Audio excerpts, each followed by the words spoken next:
Good afternoon, everyone. Thank you for coming and thank you for your patience. My name is David Williams. I'm the Chief Assistant here at the Oakland County Prosecutor's Office. Standing here with us are Assistant Prosecutor Kanika Ferenczi, Assistant Prosecutor Lauren Benninger, Chief of our Special Victims Unit Sarah Green, our Chief of Administration Betsy Haig, and of course Prosecutor McDonald. We're also joined by detectives who've been involved in the case from the Oakland County Sheriff's Office. That's Lieutenant Sam Marsban and Detective John Brish. Prosecutor McDonald will announce the charging decision today and take your questions, but before she does that, I want to remind everyone that charges are only allegations and the defendant is presumed innocent unless and until proven guilty.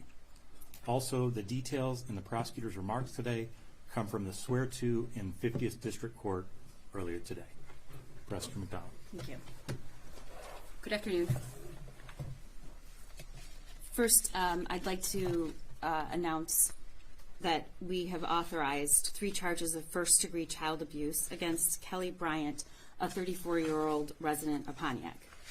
My office has already advised the court in the neglect proceedings that we will be asking to terminate the defendant's parental rights. In every case of child abuse, my office focuses first and foremost on the best interest of the child or children and on holding those responsible for abuse accountable. The three children in this case suffered unimaginable abuse and neglect over a long period of time.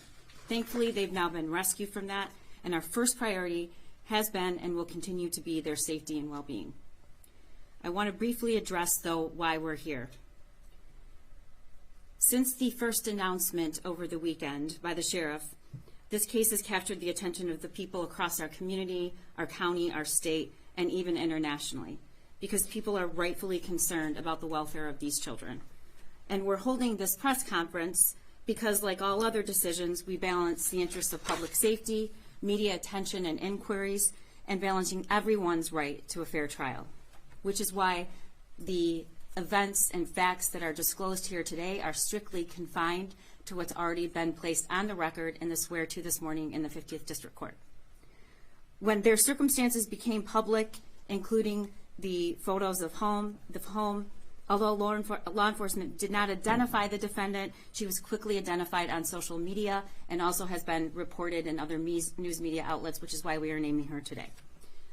We have recently, luckily, been fortunate enough to, for the first time ever, hire our public information officer, Jeff Watruck, who's in the back of the room. Many of you have already spoken to and will continue to, and we're lucky to have him. The children are currently staying with a relative. All 3 children received immediate medical attention at a local hospital, and they were interviewed by trained forensic interviewers at Care House. Considering what they've experienced, they appear to be doing okay. Obviously, the trauma here is significant, and my office, including our victim services section, will make sure these children are supported during this process. Today, the charges are 3 counts of child abuse in the first degree. This is the most serious charge for child abuse, and if convicted, Ms. Bryant could face a sentence of up to life in prison.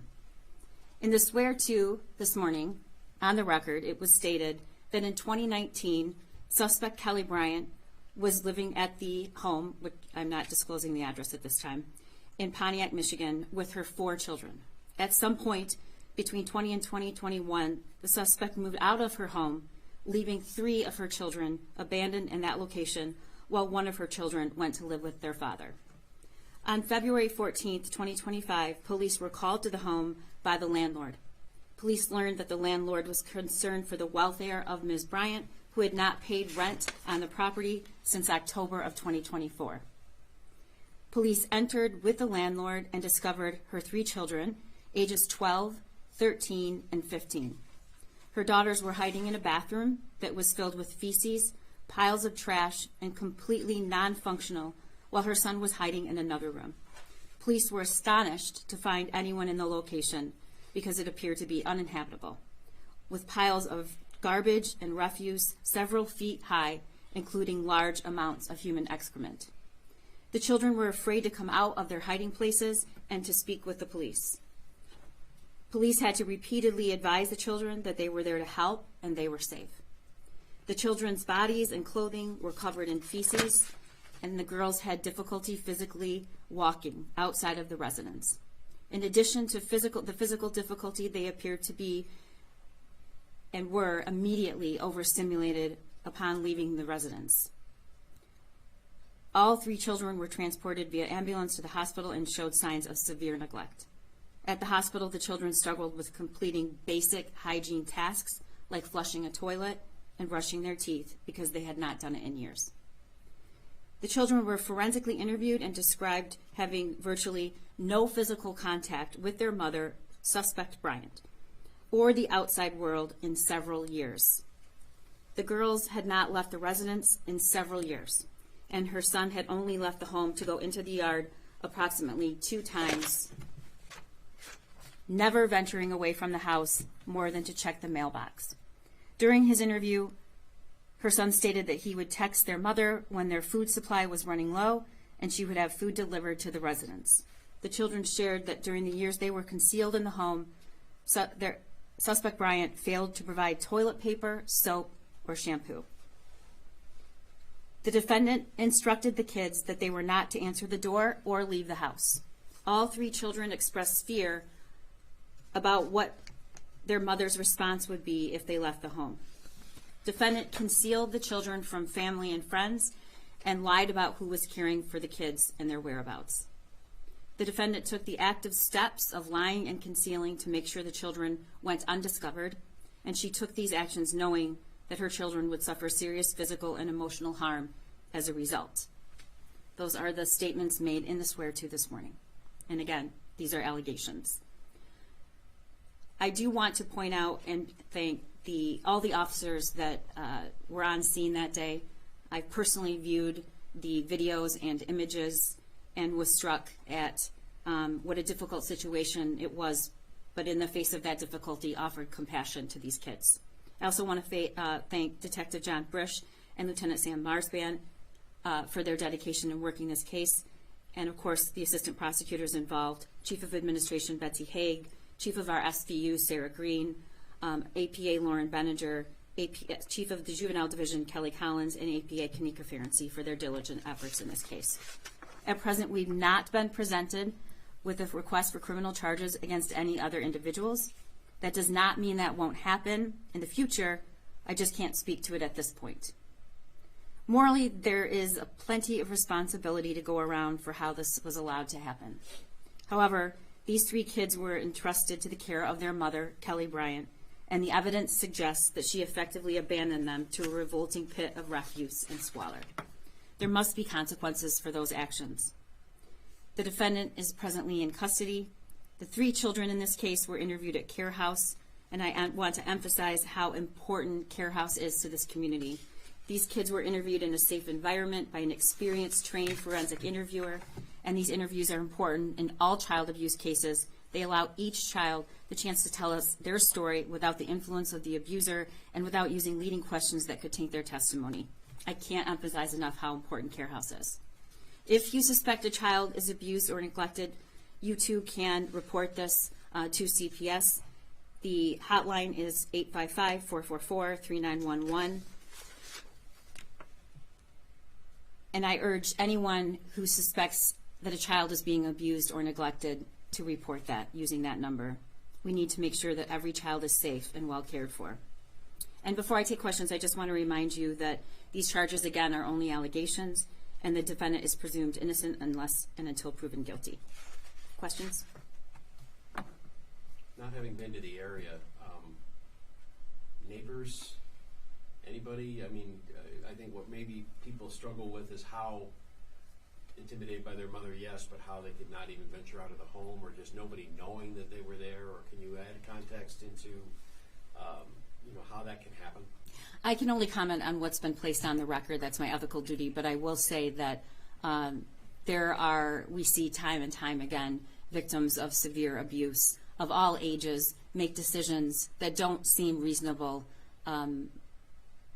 to us. And what we know is that that's very common.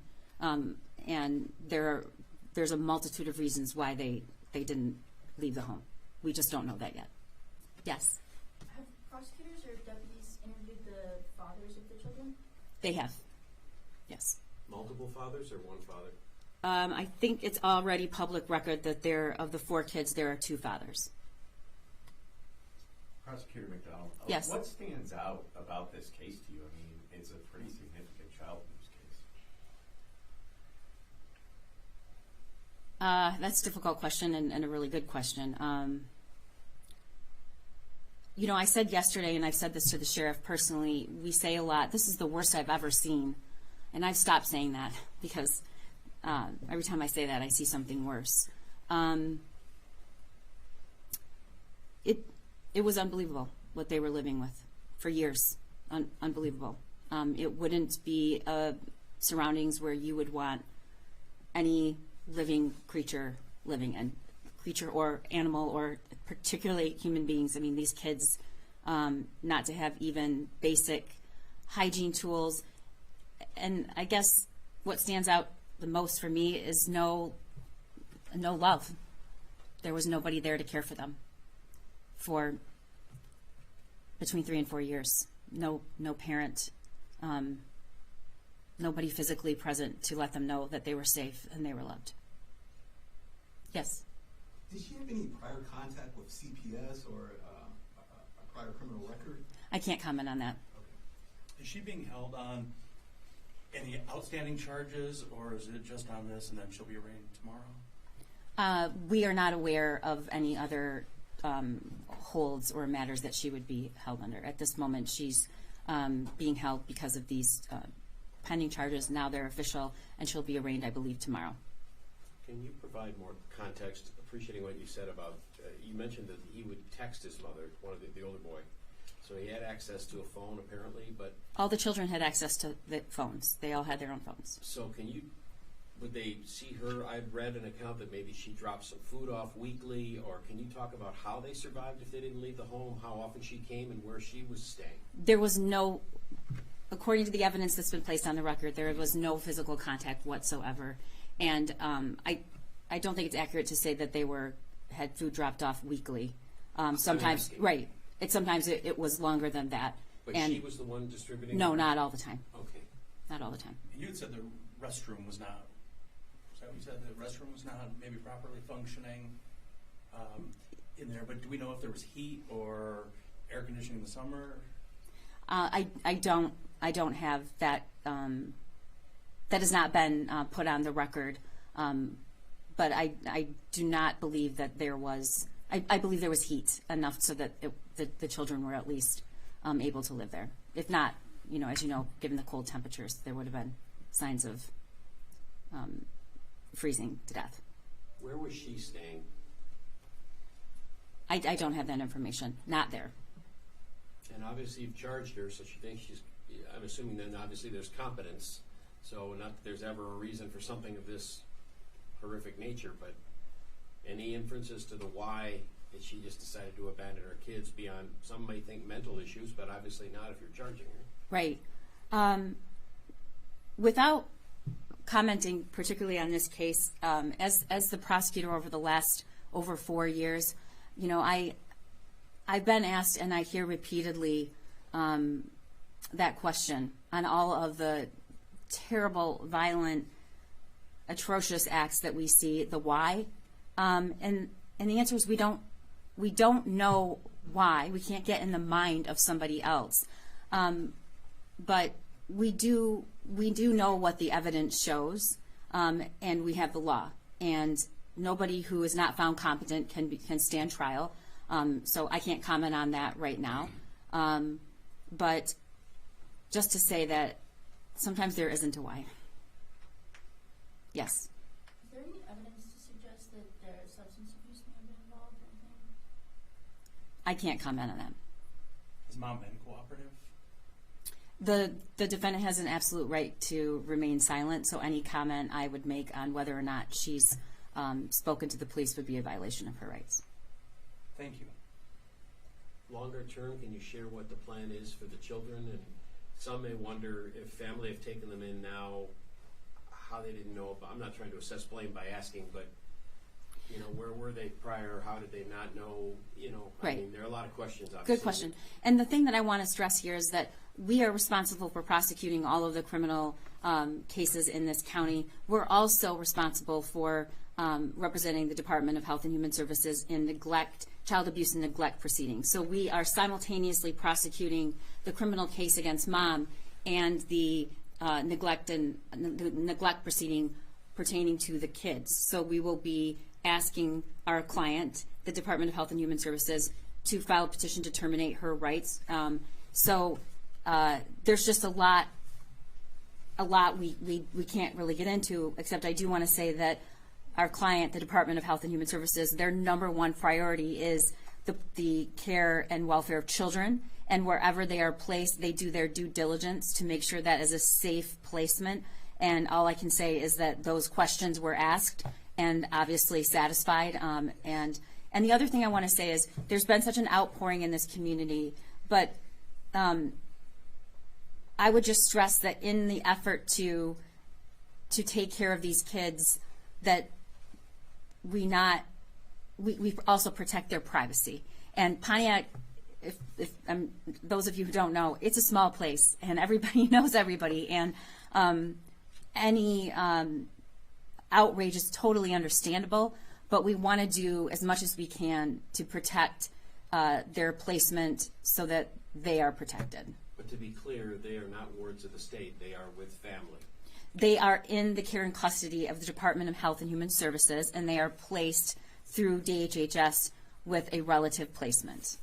Yes, the custody remains with DHHS until otherwise determined by the court. And again, those are two different proceedings. Separate tracks. Yes, that we are, there was a preliminary hearing yesterday, and we'll continue to provide information about that as that moves along.